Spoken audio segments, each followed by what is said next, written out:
One Punch Man chapter 124. So the crazy revelations continue. Oh my god. These 3 chapters so far, and trust me, I know 125 has the most fire, and we'll get to that, but for now, we just gotta talk about 124. But wow, the developments in this chapter are insane. I cannot believe what has happened in this chapter. I am so beyond excited because we finally have one of the longest theories out there, besides like the Amai Mask being the monster and all that stuff. One of the other ones, CHADRYU, he is back and he's joining the freaking Neo Heroes, and I'm going to talk about it in depth once we get to it. Don't worry. But man, one of the questions I got asked the most, even currently to this day, is what's going on with CHADRYU? Is he going to join the Hero Association? Is he going to join the Neo Heroes? And I've kind of flip-flopped throughout that, as time went on.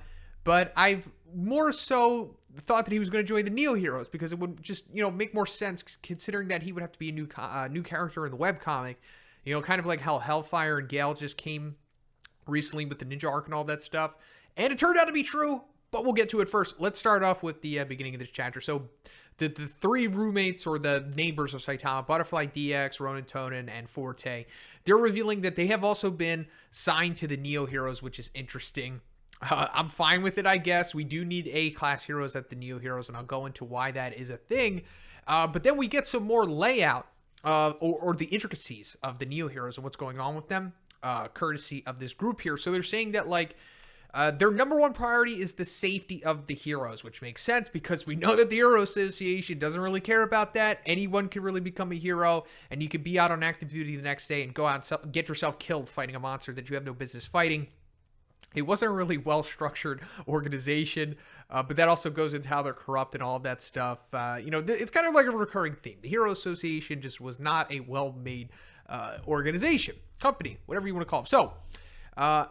So there won't be any unreasonable demands, meaning that they're not going to be sending B-class and C-class heroes to go after dragon-level threats. If you remember Vaccine Man, when he first showed up, they sent friggin' Smile Man and Moomin Rider and Spring Mustachio after him.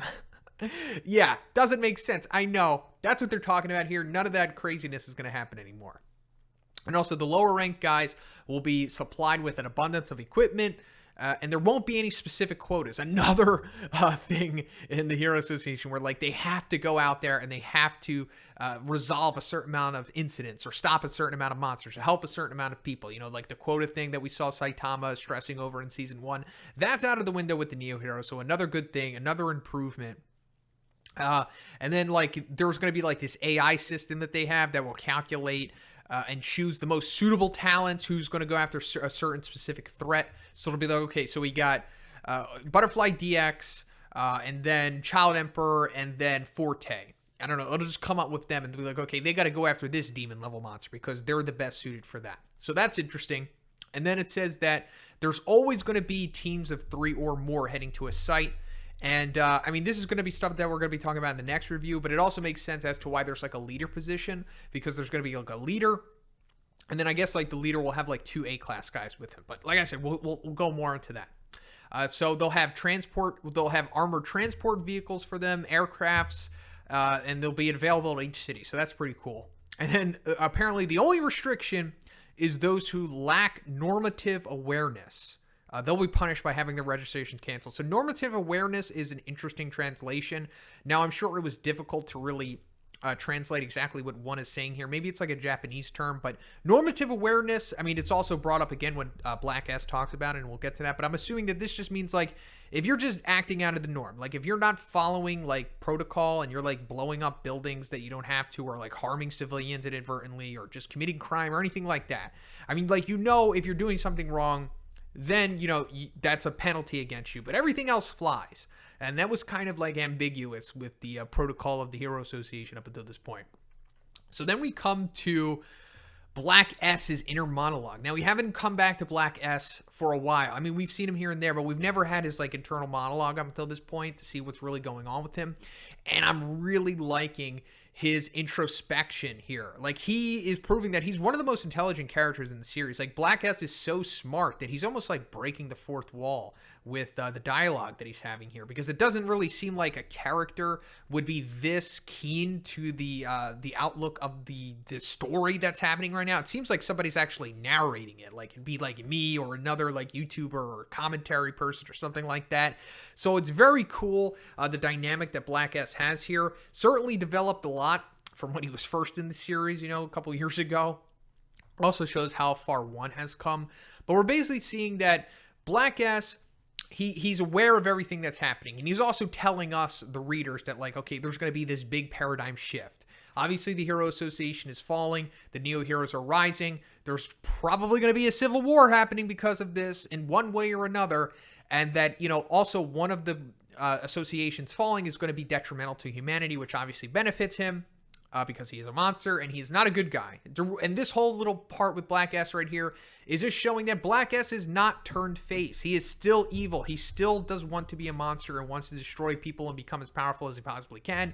That is the future of Black S. I'm going to make a video about this so I can talk about it more in depth, but I don't know. I just really like this portion with Black S. Still showing that he's lurking out there, still eating dog food, still building up his cell count, because he will be a villain later on in this series. So anyway, we come back to Saitama, and he's talking to Forte and them, and they're like, hey, we've been scouted. Have you been scouted? And then we get this hilarious moment where we think that the Neo Heroes are going to come to get Saitama, but no, it's actually the Hero Victims Association, and they're just guys that are mad because they got, you know, they were given terrible names. We've got like the Drunkard, Toupee Warrior, Red Nose. Red Nose is the guy that Garo knocked out in Season 2. Dr. Grumpy Pervert, and the Great Degenerate. All great names. I'm sure they're all great heroes as well. But they say that the Caked Baldy is the worst of them.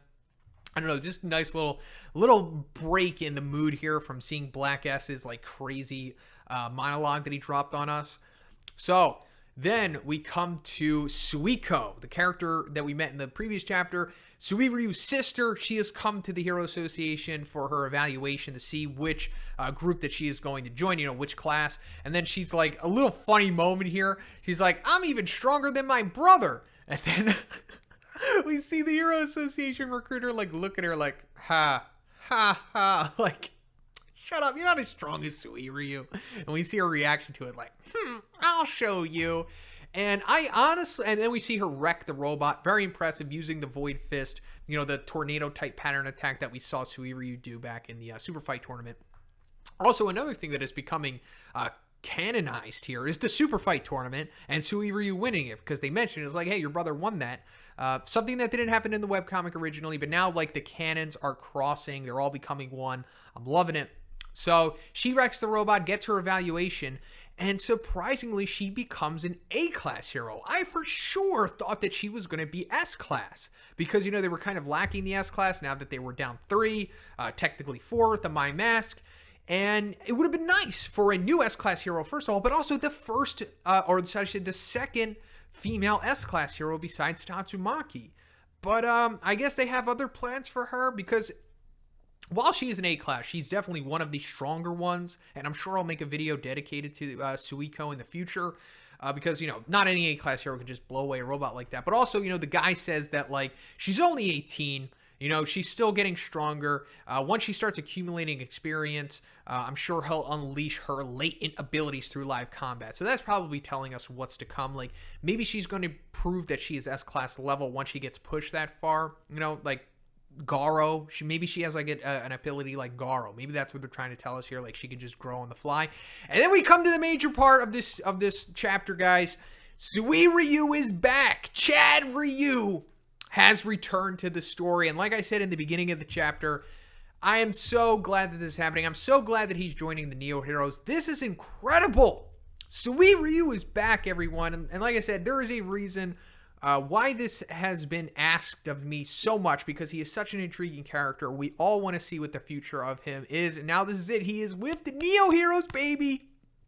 And the sky is the limit for this. We're, you know, even if there is a civil war, which is, you know, like seems like 85% chance, we're going to see Suiryu take on some of the S-class heroes. Now, it still appears that Suiryu is like the same level of power that he was in the manga / anime. You know, like he is that S-class level for sure. Obviously, since they deem him to be a Neo Hero commander, you know, they have labeled him a Neo leader, which we'll find out in the next chapter. But like Suiryu is the top of the Neo heroes now. Not number one, obviously, but he is like within their S-class ranks.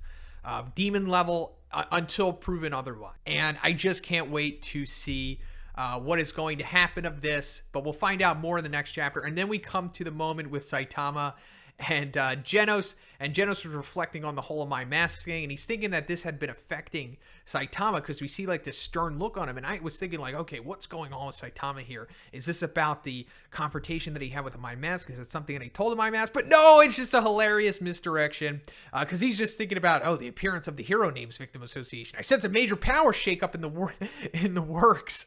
When the right time comes, I'll tell Genos. So like inadvertently, Saitama is aware of the big paradigm shift that is happening, but he's not thinking about the Neo heroes. He's obviously thinking about the Hero Victims Association. That's pretty much it for the chapter today, guys. Let me know what you think about this one. If you liked it, please give it a like, and I also have a Patreon to give you extra weekly Q&A, and if you haven't already, please subscribe as well. Have a great day, and I'll see you in the next one.